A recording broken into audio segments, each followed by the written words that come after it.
পহেলা মে আন্তর্জাতিক শ্রমিক দিবস উপলক্ষে নয়াপল্টনে শ্রমিক সমাবেশের আয়োজন করে বিএনপি।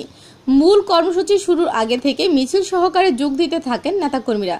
বেলা বাড়ার সাথে সাথে কানায় কানায় পরিপূর্ণ হয়ে ওঠে পুরো নয়াপল্টন এলাকা। মিছিল সহকারে যোগ দেন ঢাকা মহানগর দক্ষিণ বিএনপির আহ্বায়ক রফিকুল মজনু, সিনিয়র যুগ্ম আহ্বায়ক আলহাজ নবিউল্লাহ নবী, সদস্য সচিব তানবীর আহমেদ রুবিন, ইশরাক হোসেন, যুগ্ম আহ্বায়ক মোহাম্মদ মনির হোসেন, থানার মধ্যে যাত্রাবাড়ী থানা বিএনপির নেতা জামশেদুল আলম শ্যামল, ইহতেসাম নকিব, ডেমরা থানা বিএনপির নেতা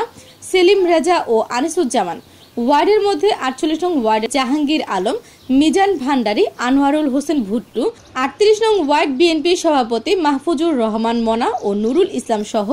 ঢাকা মহানগর উত্তর ও দক্ষিণের অন্তর্গত থানা ও ওয়ার্ডের সিনিয়র নেতৃবৃন্দ ও নেতাকর্মীরা অঙ্গ সংগঠনের মধ্যে যাত্রাবাড়ী থানা ব্যবসায়ী দলের সভাপতি মোহাম্মদ আলী শেখ, সাধারণ সম্পাদক মোহাম্মদ বকুল হোসেনের নেতৃত্বে মিছিল সহকারে শ্রমিক সমাবেশে অংশ নেয়।